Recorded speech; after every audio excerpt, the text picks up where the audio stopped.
Hey, I'm Adrian Grenier. You're listening to Beyond the Plate with Cappy.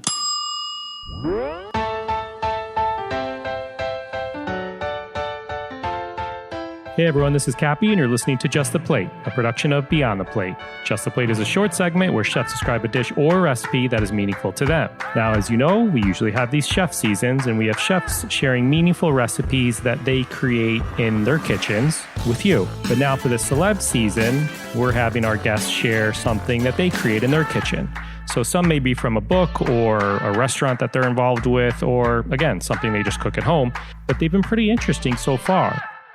I've actually cooked a lot of these dishes from our Just the Plate episodes, and a lot of our listeners have too, so keep posting on social media, letting us know if you're cooking any of these recipes. I'll tell you, this next one, I'm going to get cooking really soon because it's a great dessert hack, if you will. So last week, you heard from Adrian Grenier. If you listened to last week's episode, you know this guy is extremely giving in every aspect of his life. He weaves philanthropy and social impact into, honestly, nearly everything he does. He's an actor, a filmmaker, a musician, an entrepreneur, a philanthropist. Most people maybe know him for his role as Vincent Chase in Entourage. He was also in The Devil Wears Prada and Drive Me Crazy. He's been part of multiple documentaries, and I can't help but mention again more about his Lonely Whale organization. It's dedicated to bringing people closer to the world's oceans through education and awareness. So this work has actually had a major impact on reducing the amount of plastics in the oceans. More specific, I'm sure you've heard plenty about the banning of plastic straws. A lot of hotels and restaurants and restaurant groups coast to coast are going plastic strawless, I'll say, and using paper straws. As I always like to say, if you missed last week's episode, please be sure to check that out.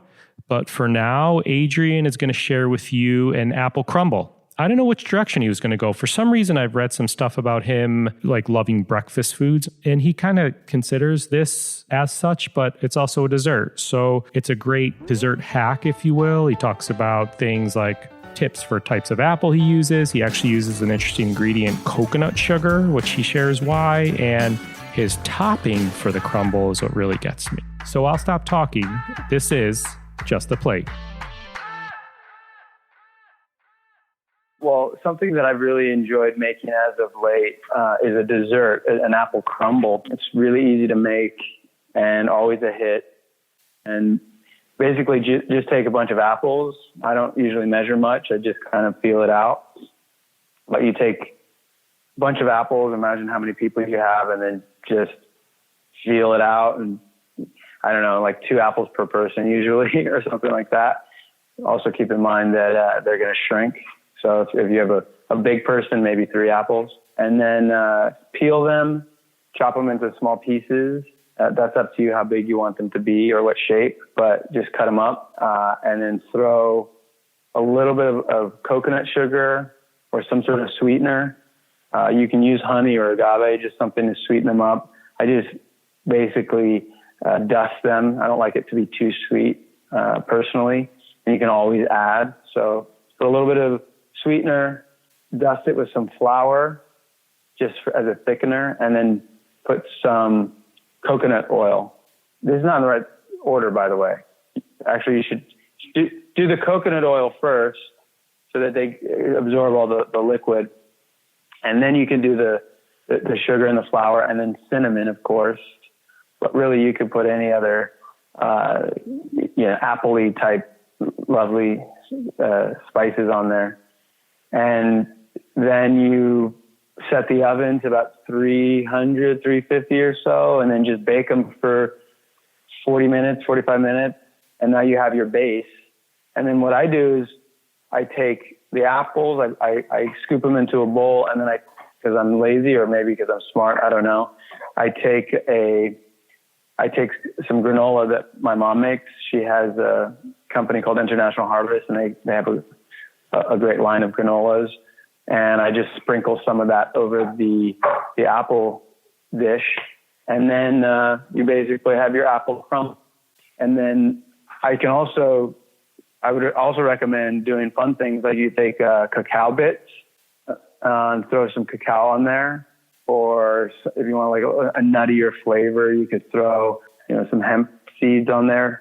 Yeah, just experiment, have some fun. But essentially, you got the base, which is lightly sweet apple mixture, and then your granola on top, which gives it that crunch, and have fun with it and enjoy. Do you have a preference in apple, like red, green, or a specific type? Well, because I don't put a lot of sugar, I like to take some red and mix them with the Granny Smith, like green, more tart apples. I like that. That's a good idea. So finding that natural sweetness is key. And then the coconut sugar, I'm fascinated with. I've never really used it, but my mother loves to experiment with ingredients of that nature, I'll say. Is there anything you could share on that? Is it not as sweet as regular sugar? Is it a little more, I'll use the word healthy per se? Or do you have any personal experience? Dude, I will be just totally frank with you.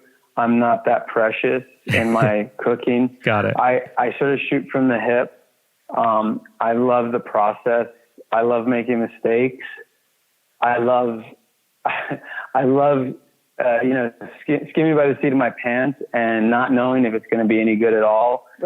Finding victory, by trudging through the worst parts of cooking. You're just like, I don't know if this is going to work. Yeah. That's why I like it. I find it to be fun, and it doesn't always have to be like it comes out in the movies or in a magazine. Yeah. I love that though. That's like real stuff. Just a shout out, because I was waiting for the top crumble part. I was like, I wonder where he's going to go with this, because there's so many different ways to do a crumble.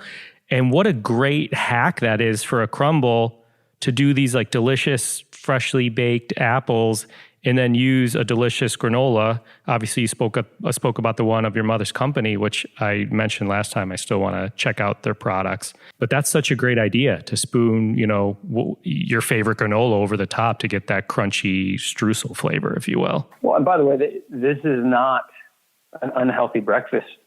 You could, if you're not overloading it with sugar, and by the way, a lot of crumbles, they'll call for butter and brown sugar, and look, there's nothing wrong with butter and brown sugar, believe me, but that just takes it into a dessert land, and it's not, you don't necessarily need it. And if you're trying to be healthy and it's a breakfast, you don't necessarily want to have dessert for breakfast. Just tone down on the sugars. And by the way, there's plenty of sweetness in those apples, and even in my mom's granola, there's raisins and mulberries and all sorts of naturally sweet items. So it brings it into a healthier place, and it's still good. Another new dish for the listeners. I appreciate that. Thanks again for letting us grab you. I'm going to let you go. I'm going to give this one a shot in the kitchen soon. Yeah, enjoy. Awesome. Thanks, Adrian. All right, man. Bye. Find more on Adrian Grenier by Googling Adrian Grenier. I'm kidding. Check out his Lonely Whale organization at lonelywhale.org. This episode was produced by myself, along with Ian Cohen and Joel Yeaton. Find me and keep up to date with this podcast across all social media platforms at On Cappy's Plate, or go to beyondtheplatepodcast.com. Beyond the Plate is on Twitter at BT Plate Podcast and Facebook. Please rate, review, and subscribe to this podcast on your listening site of choice. Thank you for listening to Just the Plate, a production of Beyond the Plate. I'm Cappy.